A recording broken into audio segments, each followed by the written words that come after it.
ଆକାଶବାଣୀ।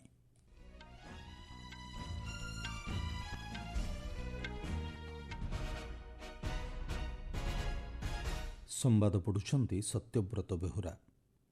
ପ୍ରଧାନମନ୍ତ୍ରୀ ନରେନ୍ଦ୍ର ମୋଦି ଆଜିଠାରୁ 3 ଦିନିଆ ବ୍ରୁନେଇ ଏବଂ ସିଙ୍ଗାପୁର ଗସ୍ତରେ ଯିବେ। ନୂଆଦିଲ୍ଲୀରେ ଆଜି କୃଷି ବୀମା ପାଣ୍ଠି ଏବଂ କୃଷି ନିବେଶ ପୋର୍ଟାଲର ଶୁଭାରମ୍ଭ କରିବେ କେନ୍ଦ୍ର କୃଷି ଓ କୃଷକ କଲ୍ୟାଣ ମନ୍ତ୍ରୀ।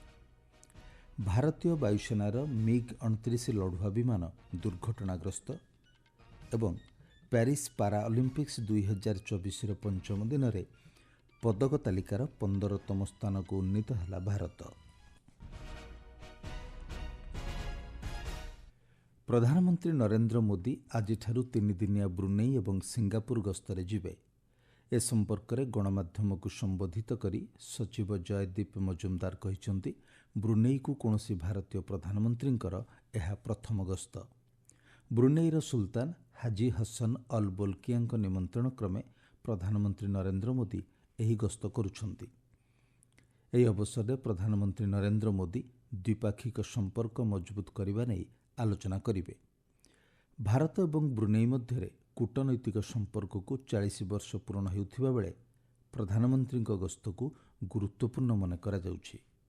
ଶ୍ରୀ ମଜୁମଦାର କହିଛନ୍ତି, ଆକ୍ଟ ଇଷ୍ଟ ନୀତିର ବ୍ରୁନେଇ ହେଉଛି ଭାରତର ଏକ ଗୁରୁତ୍ୱପୂର୍ଣ୍ଣ ଅଂଶୀଦାର। ବିଦେଶ ଗସ୍ତର ଦ୍ୱିତୀୟ ପର୍ଯ୍ୟାୟରେ ପ୍ରଧାନମନ୍ତ୍ରୀ ଆସନ୍ତା 4 ଓ 5 ତାରିଖରେ ସିଙ୍ଗାପୁର ଗସ୍ତ କରିବେ। ପ୍ରାୟ 6 ବର୍ଷର ବ୍ୟବଧାନ ପରେ ପ୍ରଧାନମନ୍ତ୍ରୀ ସିଙ୍ଗାପୁର ଗସ୍ତ କରୁଛନ୍ତି। ସିଙ୍ଗାପୁର ପ୍ରଧାନମନ୍ତ୍ରୀ ଲରେନ୍ସ ୱାଙ୍ଗଙ୍କ ନିମନ୍ତ୍ରଣ କ୍ରମେ ସେ ସେଠାକୁ ଯାଉଛନ୍ତି। ଉଭୟ ନେତା ବିକାଶ କାର୍ଯ୍ୟଗୁଡ଼ିକର ସମୀକ୍ଷା କରିବା ସହିତ ଆଞ୍ଚଳିକ ଏବଂ ବିଶ୍ୱସ୍ତରୀୟ ସମସ୍ୟା ଉପରେ ଆଲୋଚନା କରିବାର କାର୍ଯ୍ୟକ୍ରମ ରହିଛି। କେନ୍ଦ୍ର ସରକାର 23ତମ ବିଧି ଆୟୋଗ ଗଠନ ନିମନ୍ତେ ବିଜ୍ଞପ୍ତି ଜାରି କରିଛନ୍ତି। 3 ବର୍ଷ ପାଇଁ ଗଠିତ ହେବାକୁ ଥିବା ବିଧି ଆୟୋଗର କାର୍ଯ୍ୟକାଳ 2027 ଅଗଷ୍ଟ 31 ପର୍ଯ୍ୟନ୍ତ ରହିବ। ଆୟୋଗରେ ଜଣେ ସ୍ଥାୟୀ ଅଧ୍ୟକ୍ଷଙ୍କ ସମେତ ସଦସ୍ୟ ସଚିବ ଓ 4 ଜଣ ସଦସ୍ୟ ରହିବେ। ସୂଚନା ଅନୁଯାୟୀ ବିଧି ଆୟୋଗରେ ସଂସଦୀୟ ଏବଂ ବିଧି ବିଭାଗର ସଚିବ ଆୟୋଗର ସଦସ୍ୟ ଭାବେ କାର୍ଯ୍ୟ କରିବେ। ଆୟୋଗରେ 5 ଜଣ ଆଂଶିକ ସଦସ୍ୟ ଭାବେ ମଧ୍ୟ ରହିବେ ବୋଲି ଜଣାପଡ଼ିଛି। ସୁପ୍ରିମକୋର୍ଟ କିମ୍ବା ହାଇକୋର୍ଟର କାର୍ଯ୍ୟରତ ବିଚାରପତି ଏହି ଆୟୋଗର ଅଧ୍ୟକ୍ଷ ଏବଂ ସଦସ୍ୟ ରହିବାର ବ୍ୟବସ୍ଥା ରହିଛି। ସମ୍ପୃକ୍ତ ବିଚାରପତିମାନେ ନିଜ ଅବସର ସମୟ କିମ୍ବା ଆୟୋଗର କାର୍ଯ୍ୟକାଳ ଶେଷ ହେବା ପର୍ଯ୍ୟନ୍ତ କାର୍ଯ୍ୟ କରିବେ। କେନ୍ଦ୍ର କୃଷି ଓ କୃଷକ କଲ୍ୟାଣ ମନ୍ତ୍ରୀ ଶିବରାଜ ସିଂ ଚୌହାନ ଆଜି ନୂଆଦିଲ୍ଲୀରେ କୃଷି ବୀମା ପାଣ୍ଠି ଏବଂ କୃଷି ନିବେଶ ପୋର୍ଟାଲର ଶୁଭାରମ୍ଭ କରିବେ। ମନ୍ତ୍ରୀ ଶ୍ରୀ ଚୌହାନ ବିଭିନ୍ନ ବର୍ଗରେ ଶ୍ରେଷ୍ଠ ପ୍ରଦର୍ଶନ କରିଥିବା ବ୍ୟାଙ୍କ ଏବଂ ରାଜ୍ୟଗୁଡ଼ିକୁ କୃଷି ଭିତ୍ତିଭୂମି ପାଣ୍ଠି AIF ଉତ୍କର୍ଷ ପୁରସ୍କାର ପ୍ରଦାନ କରିବେ। ଏହି ସମାରୋହରେ ରାଷ୍ଟ୍ରମନ୍ତ୍ରୀ ଏବଂ ବିଭିନ୍ନ ରାଜ୍ୟ ଓ ବ୍ୟାଙ୍କର ପ୍ରତିନିଧିମାନେ ଯୋଗଦେବେ। ମନ୍ତ୍ରାଳୟ ପକ୍ଷରୁ କୁହାଯାଇଛି, ଏହି ପୁରସ୍କାର ସମାରୋହ ଅନ୍ୟ ବ୍ୟାଙ୍କଗୁଡ଼ିକୁ ସେମାନଙ୍କ କାର୍ଯ୍ୟଦକ୍ଷତା ବୃଦ୍ଧି କରିବାକୁ ପ୍ରେରଣା ଦେବା ସହ ଯୋଜନାର ସାମଗ୍ରିକ ସଫଳତାରେ ଯୋଗଦାନ କରିବ। ଏହି କୃଷି ଭିତ୍ତିଭୂମି ପାଣ୍ଠି AIF ଯୋଜନା 2022ରେ କୃଷି ଅମଳ ପରବର୍ତ୍ତୀ ପରିଚାଳନା ଭିତ୍ତିଭୂମି ଏବଂ କୃଷକମାନଙ୍କ ପାଇଁ କୃଷି ଯନ୍ତ୍ରପାତି ଯୋଗାଇ ଦେବାକୁ ଆରମ୍ଭ କରାଯାଇଥିଲା। ଭାରତୀୟ ବାୟୁସେନାର ଏକ MiG-29 ଲଢୁଆ ବିମାନ ଗତ ରାତିରେ ରାଜସ୍ଥାନର ବାଡମେର ନିକଟରେ ଦୁର୍ଘଟଣାଗ୍ରସ୍ତ ହୋଇଛି। ବାୟୁସେନା ପକ୍ଷରୁ ମିଳିଥିବା ସୂଚନା ଅନୁଯାୟୀ ରାତ୍ରି ପ୍ରଶିକ୍ଷଣରେ ଯାଇଥିବା ଏହି ବିମାନରେ ବୈଷୟିକ ତ୍ରୁଟି ଦେଖାଦେବା ଯୋଗୁଁ ପାଇଲଟ ବିମାନରୁ ସୁରକ୍ଷିତ ଭାବେ ବାହାରି ଆସିଥିଲେ। ଏହି ଦୁର୍ଘଟଣାରେ କୌଣସି କ୍ଷୟକ୍ଷତି ହୋଇଥିବାର ସୂଚନା ମିଳିନାହିଁ। ଘଟଣାର କୋର୍ଟ ଅଫ୍ ଇନକ୍ୱାରି ନିମନ୍ତେ ନିର୍ଦ୍ଦେଶ ଦିଆଯାଇଥିବା ଜଣାପଡ଼ିଛି।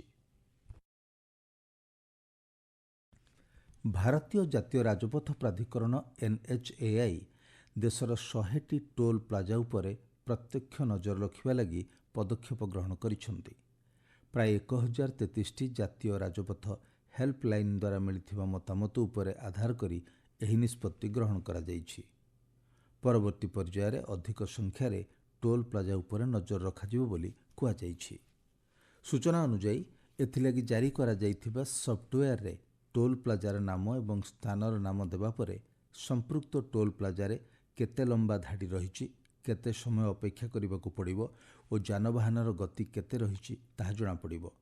ଏହାଛଡ଼ା ଅଧିକ ଟ୍ରାଫିକ୍ ଥିଲେ ମଧ୍ୟ ସମ୍ପୃକ୍ତ ସଫ୍ଟୱେୟାର ମାଧ୍ୟମରେ ସୂଚନା ମିଳିପାରିବ।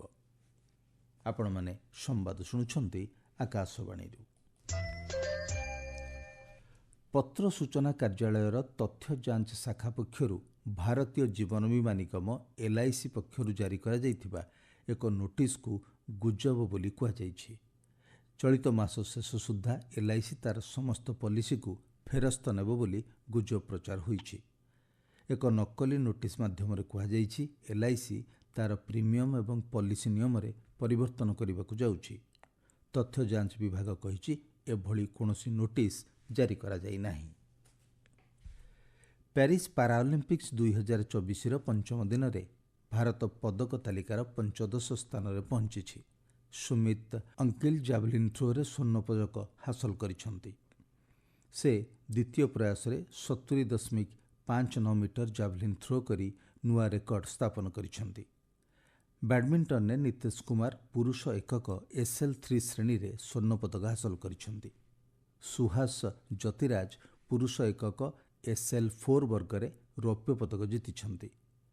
ସୁହାସ ଅନ୍ତିଲ ମ୍ୟାଚ୍ରେ ପୂର୍ବଥରର ଚମ୍ପିୟନ ଲୁକାସ ମଜୁରଙ୍କଠାରୁ 9-21 ଏବଂ 13-21 ସେଟ୍ରେ ପରାସ୍ତ ହୋଇଛନ୍ତି।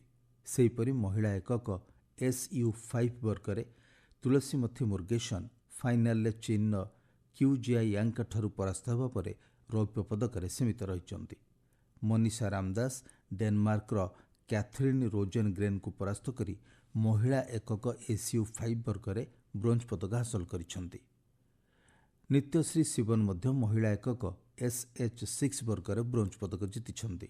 ଅନ୍ୟପକ୍ଷରେ ତୀରଚାଳନାର ମିଳିତ ପର୍ଯ୍ୟାୟରେ ଶୀତଲ ଦେବୀ ଏବଂ ରାକେଶ କୁମାର ବ୍ରୋଞ୍ଜ ପଦକ ହାସଲ କରିଛନ୍ତି।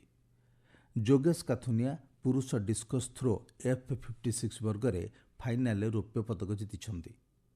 ରାଷ୍ଟ୍ରପତି ଦ୍ରୌପଦୀ ମୁର୍ମୁ, ଉପରାଷ୍ଟ୍ରପତି ଜଗଦୀପ ଧଙ୍କଡ଼ ଏବଂ ପ୍ରଧାନମନ୍ତ୍ରୀ ନରେନ୍ଦ୍ର ମୋଦି ସମସ୍ତ ପଦକ ବିଜେତାଙ୍କୁ ଶୁଭେଚ୍ଛା ଜଣାଇଛନ୍ତି।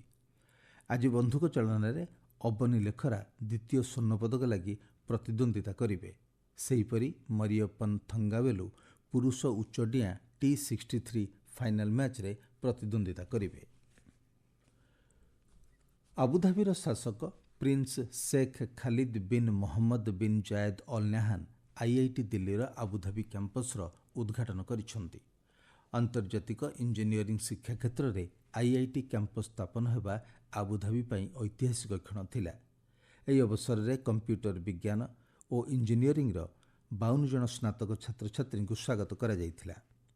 ସ୍ନାତକ ପାଠ୍ୟକ୍ରମ ପାଇଁ JEE ଆଡଭାନ୍ସ ପରୀକ୍ଷା ଏବଂ ସଂଯୁକ୍ତ ପ୍ରବେଶ ପରୀକ୍ଷା ମାଧ୍ୟମରେ ଛାତ୍ରଛାତ୍ରୀମାନଙ୍କୁ ଚୟନ କରାଯାଇଛି। ନୂଆ କ୍ୟାମ୍ପସରେ ଭାରତ, UAE ଏବଂ ଆନ୍ତର୍ଜାତିକ ପ୍ରତିଭାର ମିଳନ ଘଟିଛି।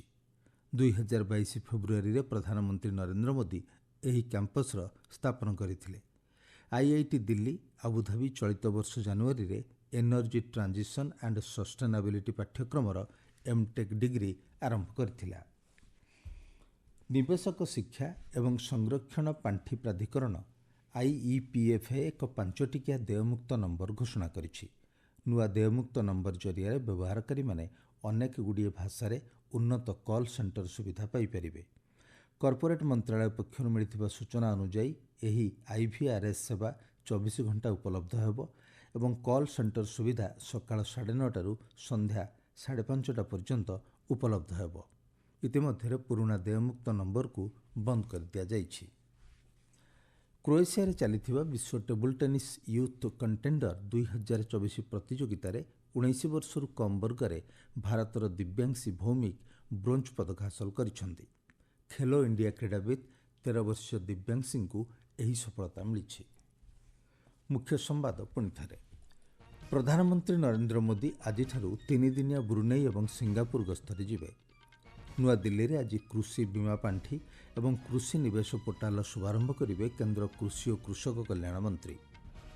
ଭାରତୀୟ ବାୟୁସେନାର MiG-29 ଲଢୁଆ ବିମାନ ଦୁର୍ଘଟଣାଗ୍ରସ୍ତ ଏବଂ ପ୍ୟାରିସ୍ ପାରାଅଲିମ୍ପିକ୍ସ 2024ର ପଞ୍ଚମ ଦିନରେ ପଦକ ତାଲିକାର 15ତମ ସ୍ଥାନକୁ ଉନ୍ନୀତ ହେଲା ଭାରତ। ସମ୍ବାଦ ଶେଷ ହେଲା। ଅଧିକ ସମ୍ବାଦ ପାଇଁ ଆପଣମାନେ newsonair.gov.in ୱେବସାଇଟ୍ ଏବଂ ନ୍ୟୁଜ୍ ଅନ୍ ଏଆଇଆର୍ ଆପ୍ରେ ଲଗ୍ଇନ୍ କରିପାରିବେ।